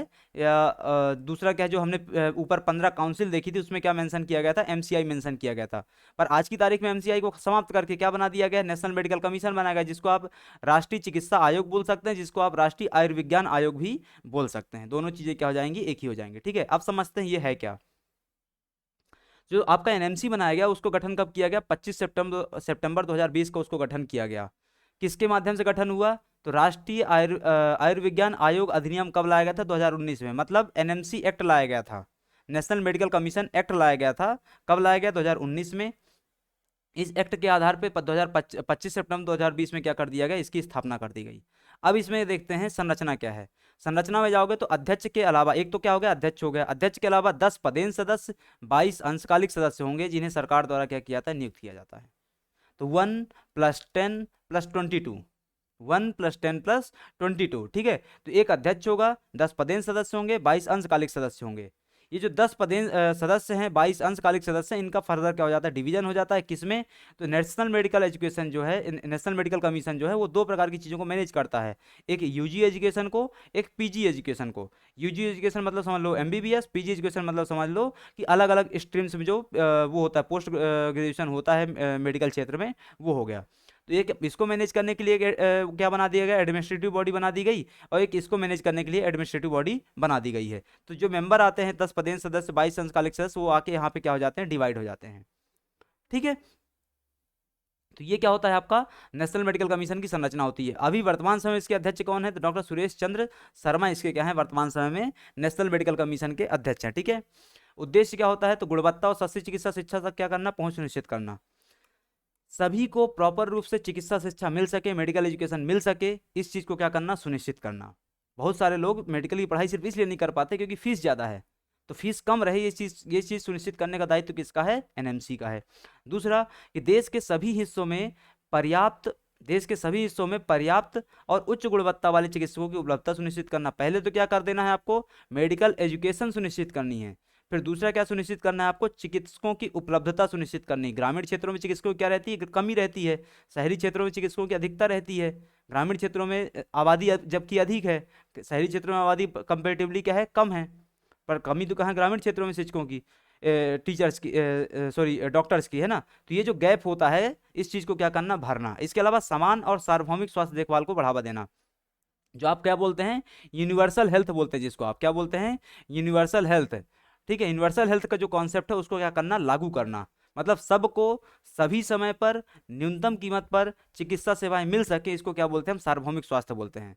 सार्वभौमिक स्वास्थ्य की परिभाषा क्या होती है, सभी को सभी समय पर न्यूनतम कीमतों पर अगर स्वास्थ्य सेवाएं, न्यूनतम कीमत ये उसी को क्या बोलते हैं, वहनीय कीमत बोला जाता है। ठीक है, तो वहनीय कीमतों पर अगर स्वास्थ्य सेवाएं मिल रही तो हम उसको क्या बोलते हैं, सार्वभौमिक स्वास्थ्य बोलते हैं। तो सार्वभौमिक स्वास्थ्य भी सुनिश्चित करने का दायित्व किसका है, एनएमसी का है। ठीक है, एक मिनट, है ना। इसके बाद आता है आपका अन्य उसके कार्य, तो अन्य कार्यों में क्या क्या आ जाता है आपका उसमें, कि चिकित्सकों को अपने काम में नवीनतम चिकित्सा अनुसंधान को अपनाने, अनुसंधान में योगदान के लिए प्रोत्साहित करना, मतलब वो नए नए नित्य नवाचार करते हैं उसके लिए प्रेरित करना, कि कोई क्या कर रहा है, नए वो बना रहा है, क्या बोलना चाहिए उसको, मेडिकल डिवाइसेस जो वगैरह जो होते हैं वो बना रहा है, या अन्य चीज़ों में क्या कर रहा है, वो अनुसंधान कर रहा है, ड्रग्स वगैरह में या अन्य चीज़ों में, है ना। भारत के लिए एक मेडिकल रजिस्टर बनाना, मेडिकल रजिस्टर बनाने का भी दायित्व किसका है, एनएमसी का। मेडिकल रजिस्टर क्या होता है कि उसमें देश के सभी डॉक्टर्स का क्या होगा, डेटा एकत्रित करके रखा गया होगा, कि जब भी इमरजेंसी आएगी किसी भी प्रकार की, तो उस समय हम क्या करेंगे, उस डेटा का प्रयोग करके सभी डॉक्टर्स को क्या कर लेंगे, उस इमरजेंसी के समाधान के लिए प्रयोग करेंगे। जैसे क्या था, कोरोना एक इमरजेंसी थी, अगर कोरोना में ऐसी स्थिति उत्पन्न होती कि डॉक्टर्स की बहुत ज़्यादा कमी हो रही है, तो उस समय क्या किया जाता, सभी रिटायर्ड डॉक्टर्स को बुला लिया जाता। कैसे बुला लेते, तो सरकार के पास उन सभी का क्या है, डेटा है, वो डेटा कहाँ रजिस्टर है, मेडिकल रजिस्टर में है। ठीक है, इसके बाद चिकित्सा सेवाओं के सभी पहलुओं को में उच्च नैतिक मूल्यों को लागू करना एवं प्रभावी शिकायत निवारण तंत्र को मजबूत करना। अगर उनके डॉक्टरों के संबंध में कोई शिकायत आती है उसका भी समाधान करने के लिए कुछ काम कर लेना। ठीक है, ये तो पूरी बातें हो गई किसके बारे में, एनएमसी के बारे में। अब आते हैं कि एनएमसी के जस्ट पहले, मतलब 2020 के पहले जो व्यवस्था चल रही थी वो क्या थी, एमआईसी थी, मेडिकल काउंसिल ऑफ इंडिया। ये पूर्ववर्ती संस्था बोल सकते हैं एनएमसी की। ठीक है, आपको क्वेश्चन आ सकता है कि एनएमसी की पूर्ववर्ती संस्था क्या थी, तो वहां पे बताना है आपने को कि भारतीय चिकित्सा परिषद, Indian medical education, Indian medical council of India जो थी एमआईसी, वो क्या थी, इसकी पूर्ववर्ती संस्था थी। अब मेडिकल काउंसिल ऑफ इंडिया जो थी या भारतीय चिकित्सा परिषद जो थी, उसकी स्थापना कब की गई, तो medical council of India was first established in 1934। 1933 में इंडियन मेडिकल काउंसिल एक्ट आया था, एमआईसी एक्ट आया था 1933 में। उसके तहत क्या कर दिया गया, 1934 में इसको स्थापित कर दिया गया। The council was later reconstituted under the Indian medical council act 1956। ये तो क्या हो गया, किस समय की बातें चल रही हैं, ब्रिटिश काल की बातें चल रही हैं, कि 1933 में एक अधिनियम लाया गया, उसके तहत 1934 में स्थापित कर दिया गया। ये सब का हुआ ब्रिटिश काल में हुआ। पर बाद में क्या किया गया, आज़ादी के बाद 1956 में अलग से इंडियन मेडिकल काउंसिल एक्ट लाया गया, और उसके साथ उसके तहत क्या किया गया, इस चीज़ का, इस संस्था का पुनर्गठन किया गया। ठीक है, तो अगर हम पूछे कि एमआईसी किसके तहत स्थापित हुई, तो वो डिपेंड करेगा आपके ऑप्शन कैसे आए हैं। तो 1933 वाला एक्ट दिया है तो वो भी हो सकता है, या फिर वो 56 वाला दिया है तो वो भी हो सकता है। ठीक है, तो उसके आधार पर आप अपना तय कर लीजिएगा। इसके बाद आता है एनसीटीई, जो अगला आपका इसमें है। एनसीटीई क्या होता है, national council of teachers education, national council for teachers education, मतलब शिक्षक शिक्षा परिषद, अध्यापक शिक्षा या शिक्षक शिक्षा। इसको कब स्थापित किया गया, 1973 में स्थापित किया गया। किससे, राष्ट्रीय शिक्षक शिक्षा परिषद अधिनियम के माध्यम से। राष्ट्रीय शिक्षक शिक्षा परिषद अधिनियम लाया गया, उसके तहत उसको स्थापित कर दिया गया। कब, 1993 में स्थापित कर दिया गया। 1993 में जो अधिनियम लगा उसके तहत 17 अगस्त 1995 को स्थापित किया गया। ठीक है, तो कब हुआ, एनसीटी की स्थापना 1995 में हुई। किसके तहत हुई, तो 1993 में आए अधिनियम के तहत हुई। जिसका मुख्यालय नई दिल्ली में है। उद्देश्य मात्र एक है, वो क्या है? शिक्षक शिक्षा प्रणाली के लिए मानक निर्धारित करना, उसका निरीक्षण करना। शिक्षक शिक्षा प्रणाली के लिए क्या मानक होंगे, कैसी बातें होंगी, जो भी हैं। तो जैसे शिक्षकों के लिए जो प्रशिक्षण कार्यक्रम आयोजित होते हैं, शिक्षकों के लिए जो बीएड कोर्स आयोजित होता है, शिक्षकों के लिए जो डीएड कोर्स आयोजित होता है, ठीक है, इन सब के बारे में क्या करना, मानकों को स्थापित करना, मानकों को तय करना है।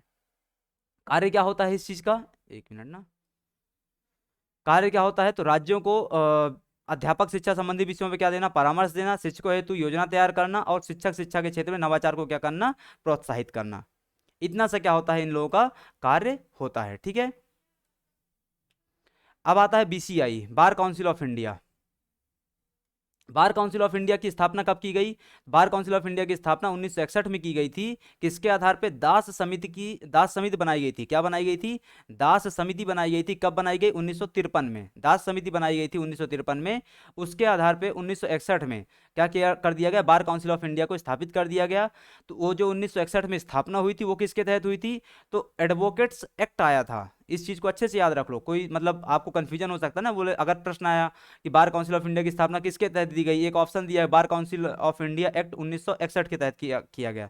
तो बार काउंसिल नाम का तो कोई एक्ट ही नहीं लाया गया था, बार काउंसिल नाम जैसा कोई एक्ट नहीं आया। क्या आया था? एडवोकेट्स एक्ट आया था।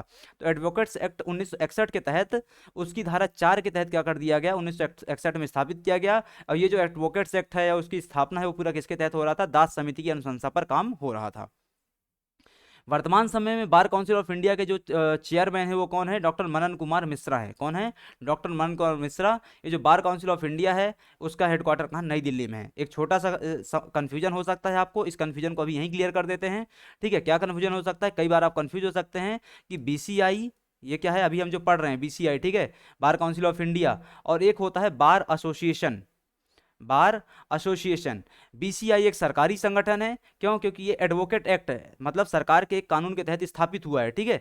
और इसका क्या है, इसका उद्देश्य क्या होता है? बार एजुकेशन से संबंधित काम करना। बार एजुकेशन मतलब कि जो लॉ एजुकेशन है उसके संबंध में क्या करना, जो विधि शिक्षा होती है उसके संबंध में काम करना, पहला।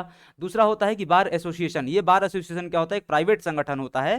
प्राइवेट संगठन मतलब कि वकीलों का अपना एक संगठन होता है, वकीलों का अपना एक संगठन होता है, उसको क्या बोला जाता है? बार एसोसिएशन बोला जाता है। जैसे मजदूरों का संगठन होता है, शिक्षकों का संगठन होता है, ठीक है, वैसे ही क्या होता है, वकीलों का संगठन होता है, उसको क्या बोलते हैं? बार एसोसिएशन बोलते हैं, ठीक है।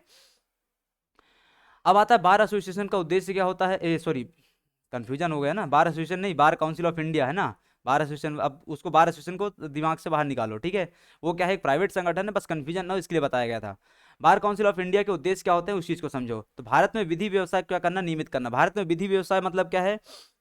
विधि से संबंधित जो भी कोर्सेज चल रहे हैं उस चीज को क्या कर लेना, विनियमित कर लेना। दूसरा कि भारत में विधि व्यवसाय के निश्चित मानक तय कर लेना, उस चीज को निर्धारित करता है ये कौन? आपका बीसीआई। इसके बड़े बड़े कार्यों की अगर हम बात करें तो क्या क्या आ जाते हैं उसके कार्यों में? विधि व्यवसाय और वकीलों के आचरण आदि के लिए क्या करना, मानकों का निर्धारण करना। मतलब वकीलों को कैसा व्यवहार करना चाहिए इसके संबंध में कुछ मानक बताए जाते हैं इनके द्वारा। इसके अलावा क्या है, अनुशासनिक समितियों के लिए अपनाई जाने वाली प्रक्रिया का निर्धारण करना। एडवोकेट्स के अधिकारों में विशेषाधिकारों हितों का संरक्षण करना, मतलब जो भी वकील होते हैं ना उनके अधिकारों उनके हितों की रक्षा करना।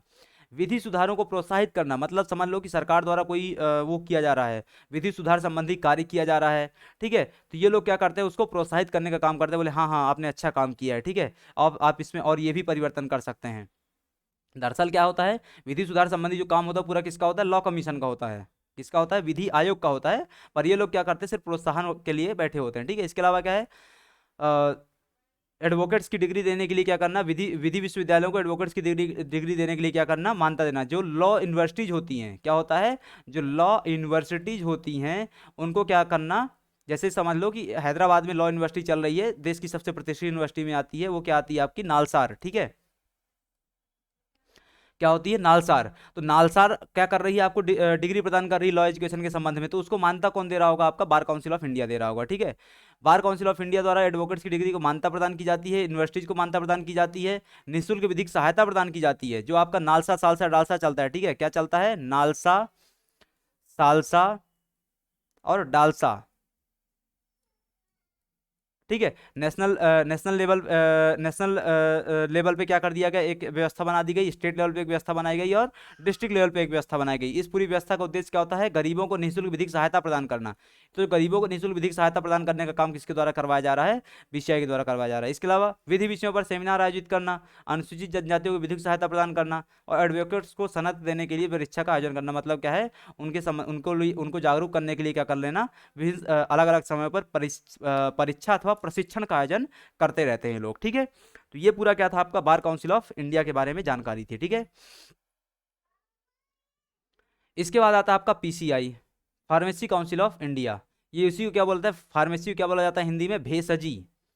ठीक है, भेषज या भेषजी, तो भारतीय भेषज परिषद, भारतीय भेषजी परिषद, फार्मेसी काउंसिल ऑफ इंडिया, सब एक ही बातें होती हैं। ठीक है, अब इसको समझते हैं। तो फार्मेसी एजुकेशन के संबंध में, उसके प्रोफेशन के संबंध में क्या करने के लिए, रेगुलेशन के लिए, फार्मेसी एजुकेशन जो है उसको रेगुलेट करने के लिए, उस पूरी प्रोफेशन को रेगुलेट करने के लिए क्या किया गया, एक व्यवस्था बनाई गई जिसको क्या बोला गया, पीसीआई बोला गया। ये कैसे बनाया गया, तो फार्मेसी एक्ट लाया गया कब, 1948 में। फार्मेसी एक्ट लाया गया 1948 में, और उस फार्मेसी एक्ट के आधार पर 1949 में पीसीआई की स्थापना कर दी गई। ठीक है, फार्मेसी एक्ट 1948 की धारा 3 के आधार पर 1949 में पीसीआई की स्थापना कर दी गई। समझ गए मेरा पॉइंट। फार्मेसी एक्ट कब आया, 1948 में आया, उसकी धारा 3 के तहत 1949 में पीसीआई की स्थापना हो गई। ये भारतीय भेषजी परिषद बना दिया गया। ठीक है, उसका काम क्या था, उसका उद्देश्य क्या था, तो regulation of pharmacy education in the country for the purpose of registration as a pharmacist under the pharmacy act. मतलब क्या करना, फार्मासिस्ट का मतलब क्या है, भेषजों का क्या करना है, रजिस्ट्रेशन करना है, पहला पॉइंट।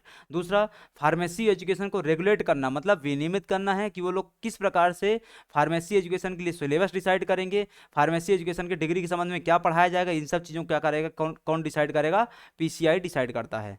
दूसरा कि regulation of profession and practice of pharmacy, मतलब क्या है, फार्मेसी एजुकेशन जो है, फार्मेसी जो पूरी व्यवस्था है उसको क्या कर लेना, मैनेज कर लेना, रेगुलेट कर लेना। ठीक है, तो ये बातें किसकी होगी, किसके तहत हो गई आपकी, पीसीआई के तहत हो गई। अब इसके कुछ फंक्शंस होते हैं, कुछ अन्य चीज़ें होती हैं, उसमें क्या क्या आता है कि to prescribe the minimum standard of education required for qualifying as a pharmacist. मतलब एक फार्मासिस्ट बनने के लिए आपके पास न्यूनतम क्वालिफिकेशन क्या होनी चाहिए, ये कौन डिसाइड करता है, पीसीआई डिसाइड करता है। पहला पॉइंट हो गया। दूसरा कि framing of education regulations prescribing the condition to be fulfilled by institutions seeking approval of the PCI for imparting education of pharmacy.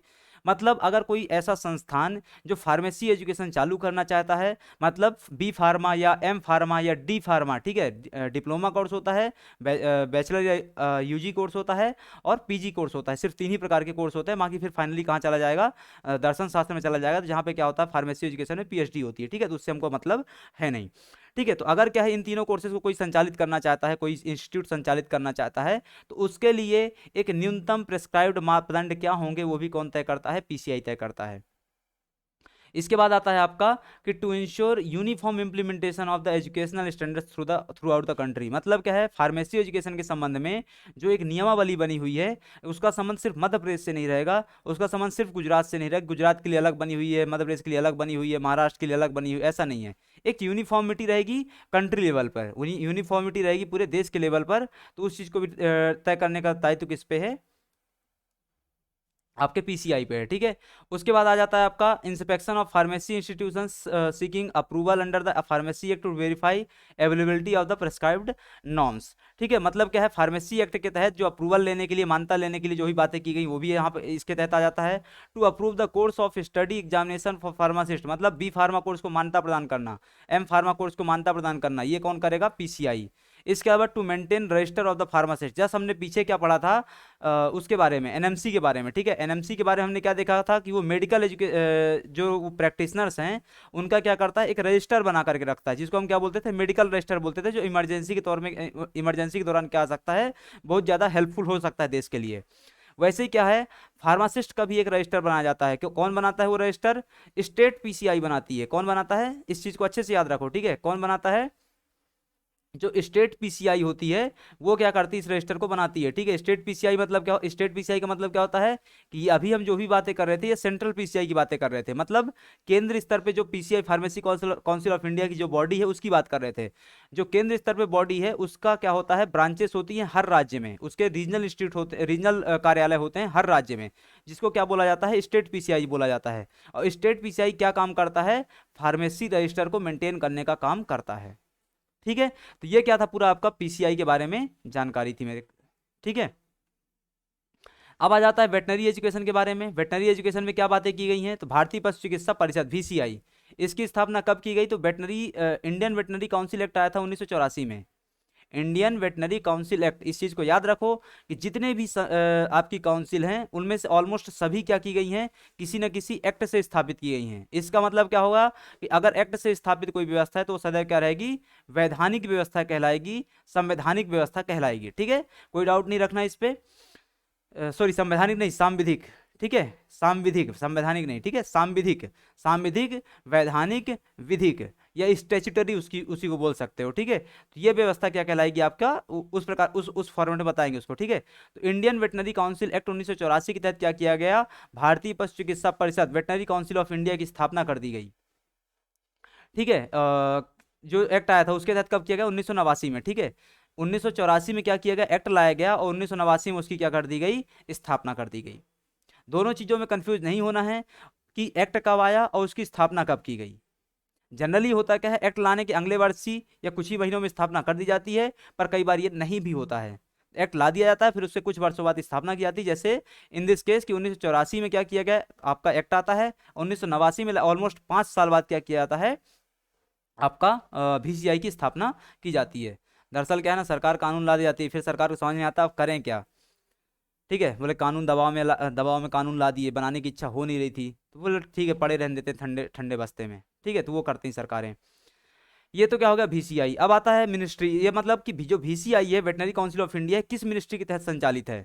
ठीक है, तो department of animal husbandry and dairying, ये क्या है, एक विभाग है। ये क्या है, एक विभाग है। एनिमल हस्बेंड्री और डेयरी क्या है, एक विभाग है।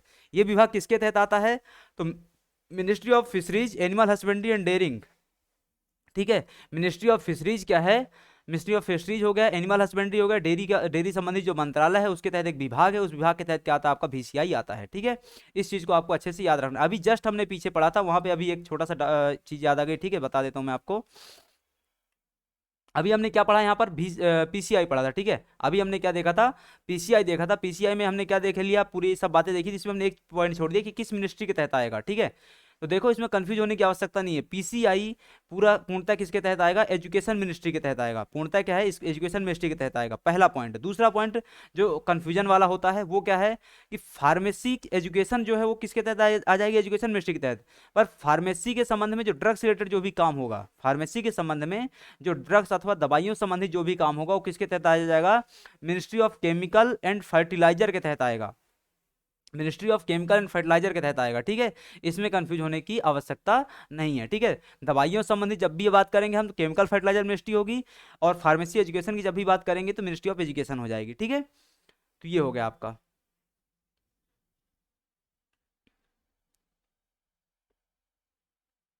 अब आते हैं हम वीसीआई जो हम अभी पढ़ रहे थे। ठीक है, वीसीआई आपने क्या देख लिया, 89 में स्थापित किया गया, 84 में अधिनियम आया था।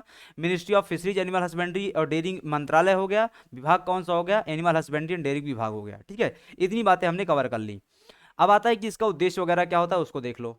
तो भारतीय पशु चिकित्सक रजिस्टर बनाना, अगेन कि जितने भी वेटनरी डॉक्टर्स हैं, जितने भी क्या हैं वेटनरी डॉक्टर्स हैं, उन सबका एक रजिस्टर तैयार करना, ताकि जब आवश्यकता पड़े, समझ लो कोई बीमारी फैल गई हमारे देश में जानवरों में, उस समय हमको पता ही नहीं है कि हमारे देश में वेटनरी डॉक्टर कौन कौन है, हम उनको इमरजेंसी में कैसे संपर्क कर सकते हैं। ठीक है, तो ये व्यवस्था पहले से तैयार करके चली जाती है, तो वेटनरी डॉक्टर को एक रजिस्टर तैयार कर लेना। दूसरा, पशु पशु चिकित्सा संस्थानों द्वारा मान्यता प्राप्त पशु चिकित्सा अर्हताएं देने के लिए अपेक्षित पशु चिकित्सा शिक्षा के न्यूनतम मानक क्या करना, निर्धारित करना।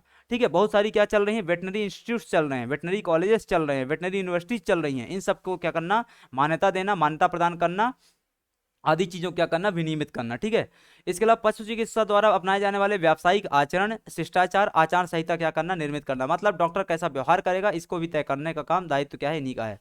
पशु चिकित्सा के व्यवहार तथा शिक्षा संबंधित सभी विनियामक मामलों पर केंद्रीय और राज्य सरकारों को क्या करना, सलाह प्रदान करना। इसके अलावा विनियमन करना किसका, कॉलेजेस का। इसके अलावा क्या है, अधिनियम और उनके अंतर्गत बनाए गए नियमों विनियमों के प्रति प्रावधानों क्या कर देना, लागू कर देना करना। मतलब जो 84 में आपका एक्ट आया था उसके तहत जो भी चीजें मेंशन की गई हैं उनको लागू करने का काम भी किसका होता है, आपका इसी काउंसिल का होता है। ठीक है, तो इस चीज को भी क्या करना है, आपको थोड़ा सा याद करके रखना है। अब आता है आपका आईसीएआर। आईसीआर क्या होता है, भारतीय कृषि अनुसंधान परिषद, Indian council of agriculture research. जो Indian council of agriculture research है उसकी स्थापना कब की गई थी, 1929 में, 16 जुलाई 1929 में। जब इसकी स्थापना 16 जुलाई 1929 में की गई थी तब इसका नाम क्या होता था, कुछ और होता था। मतलब आईसी, उसका शॉर्ट फॉर्म तो आईसीआर रहेगा पर उसका फुल फॉर्म क्या हो जाएगा, imperial council of agriculture research. क्या हो जाएगा, इंडियन की जगह क्या शब्द प्रयोग किया जाता था, imperial, imperial council of agriculture research इसमें शब्द क्या है, प्रयोग किया जाता था। ठीक है, तो अब बाद में उसको इंपीरियल शब्द की जगह क्या रख दिया गया, भारतीय अथवा Indian council of agriculture research रख दिया गया। एकमात्र उद्देश्य उसका क्या है, कृषि शिक्षा और कृषि अनुसंधान को बढ़ावा देना। क्या उद्देश्य है इसका, कृषि शिक्षा और कृषि अनुसंधान को क्या करना है, बढ़ावा देने का प्रयास करना है। ठीक है, कार्य क्या होता है, शोध अनुसंधान को बढ़ावा दो, छात्रवृत्ति प्रदान करो, छात्रवृत्ति मतलब कृषि क्षेत्र में छात्रवृत्ति प्रदान करो, विश्वविद्यालय शोध संस्थानों की स्थापना करो, सतत खाद्य सुरक्षा हेतु नीति निर्माण करो। खाद्य सुरक्षा क्या होती है, सभी को, खाद्य सुरक्षा की परिभाषा क्या होती है, सभी को सभी समय पर वहनीय कीमत पर गुणवत्तापूर्ण, चार शब्द होते हैं, सभी को सभी समय पर वहनीय कीमत पर गुणवत्तापूर्ण अगर भोजन मिल रहा है तो उसको हम क्या बोलते हैं, खाद्य सुरक्षा बोलते हैं। फिर इसके अलावा कृषिगत अनुसंधानों के संबंध में लैब टू लैंड कनेक्शन को क्या करना, स्थापित करना, बहुत जरूरी चीज है। लैब टू लैंड कनेक्शन का मतलब क्या होता है कि अनुसंधान जो भी किया जा रहा है, कहाँ किया जा रहा है, प्रयोगशालाओं में, उसको धरातल में क्या करना, लागू करवाना। अगर आपने जीएम बीज बना ली है अपनी प्रयोगशाला में तो उसको फाइनली क्या करना, खेतों में क्या है, उगवाना। अगर आपने कोई क्या है कोई खरपतवार नाशी बनाया है तो उस खरपतवार नाशी को फाइनली कहाँ लेकर के आना है, अपने किसानों तक उसको पहुंचाना है, मदद पहुंचानी किसानों को। ठीक है, तो ये क्या कहलाता है, आपका लैब टू लैंड कनेक्शन कहलाता है। ठीक है, तो इस चीज को क्या करना, लागू करने का दायित्व भी किसका होता है, आईसीआर का होता है। वर्तमान समय में अगर हम बात करें, जो आईसीआर है वो बहुत बड़ी एक व्यवस्था संचालित कर रहा है जिसके तहत क्या आ जाता है, टोटल 74 एग्रीकल्चर संस्थान, यहाँ पे यूनिवर्सिटीज नहीं रखेंगे, संस्थान क्या हो रहे हैं, संचालित हो रहे हैं, जिसमें क्या क्या आ जाता है, 63 स्टेट यूनिवर्सिटी आ जाती हैं, 4 आईसीआर के डीयूज चल रहे हैं, इसमें क्या आता है, IARI आ जाता है, IVRI आ जाता है। ठीक है, आपका NDRI आता है, साइफे आ जाता है। इसके अलावा 3 सेंट्रल यूनिवर्सिटी चल रही, कहाँ कहाँ पे, इम्फाल में, पूसा में और झांसी में। इसके अलावा 4 सेंट्रल यूनिवर्सिटी और भी चल रही हैं, वो उस मतलब वो डिपार्टमेंट जो चल रहे हैं उनके अंदर उसके तहत संचालित करके रखे गए हैं उसको। ठीक है, तो उसमें सेंट्रल यूनिवर्सिटी जैसे BHU हो गया, AMU हो गया, विश्व भारती यूनिवर्सिटी कलकत्ता हो गई और नागालैंड यूनिवर्सिटी हो गई। तो इस प्रकार से टोटल 74 एग्रीकल्चर यूनिवर्सिटीज़ के माध्यम से आपका क्या है, जो आईसीआर है काम कर रहा है वर्तमान समय में देश में। ठीक है, मतलब क्या है, बहुत बड़ी काउंसिल है। ठीक है, बहुत सारे इसके पास दायित्व हैं। ठीक है, अब आता है आपका नर्सिंग काउंसिल क्या होती है। नर्सिंग एजुकेशन के संबंध में जो काम कर रहा होगा वो क्या है, नर्सिंग काउंसिल है। ठीक है, स्थापना तो भारत सरकार के स्वास्थ्य एवं परिवार कल्याण मंत्रालय के द्वारा, क्या है एग्जैक्टली याद रखना है, स्वास्थ्य एवं परिवार कल्याण मंत्रालय के द्वारा संसद में पारित Indian council Indian nursing act. ठीक है, इंडियन नर्सिंग एक्ट 1947 की धारा 3(1) के तहत किया गया। यहाँ पे मिस टाइपिंग है, इस चीज़ को याद रखना, यहाँ पे मिस टाइपिंग है, अपने उसमें नोट्स में सुधार लेना। ठीक है, क्या है, इंडियन नर्सिंग एक्ट के तहत क्या किया गया, इसकी स्थापना कर दी गई थी 1947 में। क्या किया गया था, इंडियन नर्सिंग एक्ट आया था। यह एक स्वशासी संस्था है। क्या उद्देश्य होता है, to establish a uniform standard of training for nurses, midwifes, health visitors. किसके लिए, नर्सेस के लिए, मिडवाइफ्स के लिए, आशा कार्यकर्ता वगैरह जो होती हैं, उषा कार्यकर्ता वगैरह जो होती हैं, ठीक है, ANM जो होती हैं, इन सब के लिए, और हेल्थ विजिटर्स के लिए क्या करना, एक यूनिफॉर्म स्टैंडर्ड बना करके रखना, एक नियम विनियम बना करके रखना। ये काम किसका है, इंडियन नर्सिंग काउंसिल का है। संरचना क्या होती है, तो संगठन काउंसिल के अध्यक्ष होता है, एक उपाध्यक्ष होता है, सचिव होते हैं और 15 सदस्य होते हैं। क्या क्या हो गया, अध्यक्ष होगा, उपाध्यक्ष होगा, सचिव होगा और 15 अन्य सदस्य होंगे। वर्तमान में इसके अध्यक्ष कौन है, T दिलीप कुमार अध्यक्ष हैं, उपाध्यक्ष कौन है, KD वर्धानी है। ठीक है, और सचिव कौन है, VP शर्मा है। ठीक है, तो क्या क्या याद रखना है आपको इस चीज में अभी के लिए, कि आपको क्या, पहली बात तो क्या हो गई कि 1947 की धारा 3(1) के तहत इसका स्थापना कर दिया गया। उसमें 1947 में एक्ट आया था, यहाँ पे काउंसिल नहीं क्या होगा, नर्सिंग हो जाएगा। क्या काम करते हैं लोग, नर्स, मिडवाइफ और हेल्थ विजिटर्स के लिए क्या करते हैं, नियमावली तैयार करते हैं। संरचना क्या होती है, तो अध्यक्ष होता है, उपाध्यक्ष होता है, सचिव होता है और 15 सदस्य होते हैं। वर्तमान समय में अध्यक्ष कौन है, दिलीप कुमार है, टी दिलीप कुमार। उपाध्यक्ष कौन है, केडी वर्धानी है। सचिव कौन है, बीपी शर्मा है। ठीक है, इतनी चीजें आपको क्या है इसमें याद रखने की आवश्यकता है। अब आता है इसके कार्य क्या होते हैं। अगेन कार्य जो बेसिक तौर पे कार्य थे वो हमने देख लिए, फिर भी बाकी तौर पे जो सभी कार्य आते हैं वो क्या है कि देश में नर्सिंग की एक समान शिक्षा के लिए मॉनिटरिंग करना और संस्थानों को क्या करना, निरीक्षण करना। नर्सिंग व्यवस्था पूरे देश में एक यूनिफॉर्म वे में चले। अभी हमने पीछे क्या डिस्कस किया था, फार्मेसी एजुकेशन।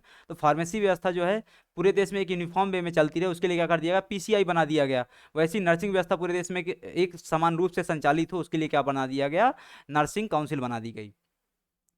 ठीक है, काउंसिल एक्ट, जो नर्सिंग काउंसिल एक्ट है, ठीक है, यहाँ पे नर्सिंग काउंसिल एक्ट की बात कर रहे हैं हम। ठीक है, तो नर्सिंग काउंसिल एक्ट 1947 की धारा 10(2)(4) के तहत भारत में रजिस्ट्रेशन रोजगार के लिए शिक्षा को मान्यता देना। मतलब क्या करते हैं लोग, रजिस्ट्रेशन करते हैं। किनका रजिस्ट्रेशन करते हैं, जो भी नर्सिंग एजुकेशन प्राप्त कर रहे हैं उनका रजिस्ट्रेशन करते हैं। ठीक है, देश विदेश की नर्सों को धारा के तहत क्या करना, रजिस्ट्रेशन करना। इसके अलावा यदि संस्थान काउंसिल के अधीन निर्धारित नियमों का पालन नहीं करता तो उसकी मान्यता क्या करना, समाप्त कर देना। और देश में नर्सिंग शिक्षा को लेकर के राज्य काउंसिल, परीक्षण बोर्ड और राज्य सरकार, केंद्र सरकार को क्या कर देना, सलाह दे देना।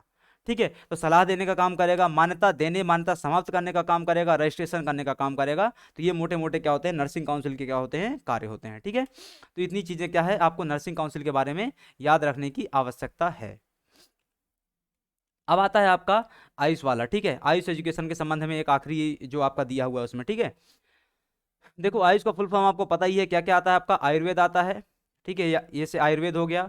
वाई से क्या हो गया आपका, योग एवं प्राकृतिक चिकित्सा हो गई। यू से यूनानी हो गया। एस से क्या हो जाता है, सिद्धा हो जाता है। और एस से क्या हो जाता है, होम्योपैथी हो जाता है। ठीक है, हम यहाँ पे क्या पढ़ने वाले हैं एग्जैक्टली कि इन सब चीज़ों का उच्च शिक्षा आदि से क्या संबंध है, इनका रेगुलेशन कैसे होता है, कौन रेगुलेशन करता है, इनका ढांचा क्या है, एग्जैक्टली हम ये पढ़ने वाले हैं।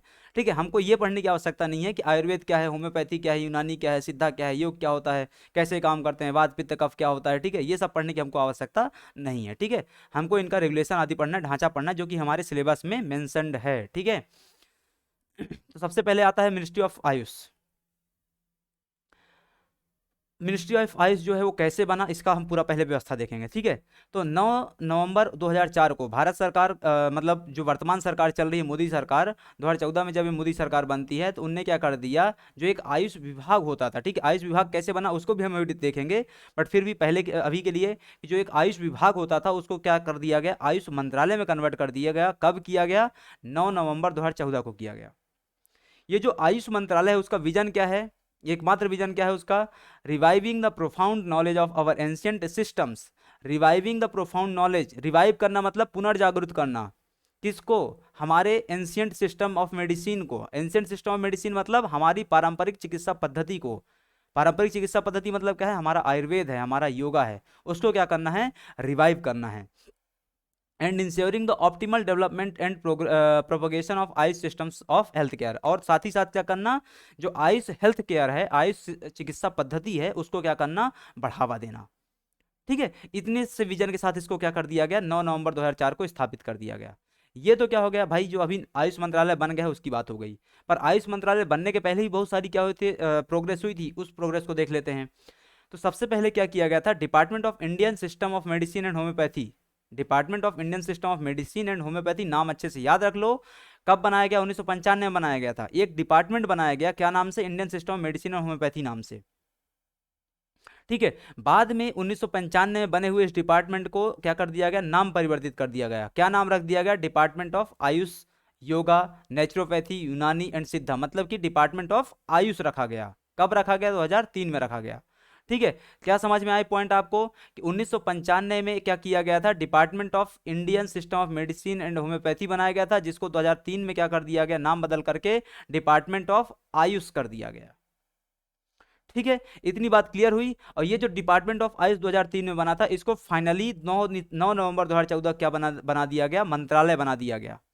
ठीक है, तो 1995, 2003, 2014, इतनी मात्र 3 डेट्स आपको याद करके रखने की आवश्यकता है। ठीक है, अब आता है कि इसके तहत कौन कौन से कोर्स संचालित हैं। ठीक है, तो कोर्सेस, जो आयुष व्यवस्था है पूरी, उसके तहत हम कोर्सेज की बात कर रहे हैं। ठीक है, तो उसके तहत क्या है, आयुर्वेद के कोर्स चल रहे हैं, जिसमें क्या होता है आपका BAMS होता है। ठीक है, bachelor of Ayurveda medicine surgery. ठीक है, तो BAMS होता है, इसमें डिप्लोमा भी प्रदान किया जाता है। इसके तहत क्या होता है आपका, आयुर्वेद में आयुर्वेद का फार्मेसी भी होता है, ठीक है। आयुर्वेद में एक फार्मेसी कौन सा होगा, जो PCI करवाता है, उसको क्या बोलते हैं, एलोपैथी फार्मेसी बोला जाता है। एक अपना आयुर्वेद का फार्मेसी होता है, उसको कौन संचालित करता है, किसके तहत संचालित होता है, तो आयुर्वेद के CC, ये जो होती है CCRAS, इसको भी याद रखो, ठीक है। हमारे देश में आयुर्वेद एजुकेशन के संबंध में, रेगुलेशन के संबंध में, उसके पूरे बारे अनुसंधान के संबंध में एक काउंसिल बनाई गई। जैसे अभी आपने लगभग 10-12 काउंसिल ऊपर देखी, वैसे ही सिर्फ एजुकेशन आयुर्वेद के लिए एक अलग से काउंसिल बनाई गई है। उसको क्या बोला जाता है, central council for research in Ayurvedic sciences.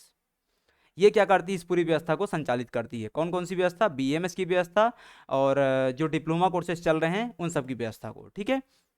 इसके बाद आता है आपका योगा एंड नेचुरोपैथी, यूनानी, सिद्धा, होम्योपैथी। इन सब में डिग्री कोर्स चल रहे हैं, बैचलर कोर्स चल रहे हैं, इन सब में डिप्लोमा कोर्स चलते हैं अलग अलग चीज़ों को लेकर के, ठीक है। और इन सब में क्या होती है, PG होती है, मतलब पोस्ट ग्रेजुएशन भी होता है। तो ये क्या चल रहा है, पूरा कोर्स की व्यवस्था चल रही है, ठीक है। आयुर्वेद में हमने क्या देख लिया, आयुर्वेद के लिए एक स्पेसिफिक अलग से व्यवस्था की गई है, वो क्या बोला जाता है उसको, central council for research in Ayurvedic sciences, ठीक है। ये एक सरकारी काउंसिल है, व्यवस्था है, संगठन है, वो क्या है, उसके लिए कार्यरत है, कार्य कर रही है, ठीक है। तो ये क्या हो जाता है, आपका पूरा आयुष हो जाता है, ठीक है। यहाँ से क्या होती है, आपकी कहानी समाप्त होती है, ठीक है।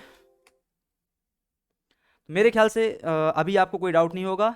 अगर आपको किसी प्रकार का कोई डाउट है तो आप क्या कर सकते हैं, बता सकते हैं कमेंट सेक्शन में, उसको अगले लेक्चर में उस डाउट को क्लियर करने का प्रयास किया जाएगा, ठीक है।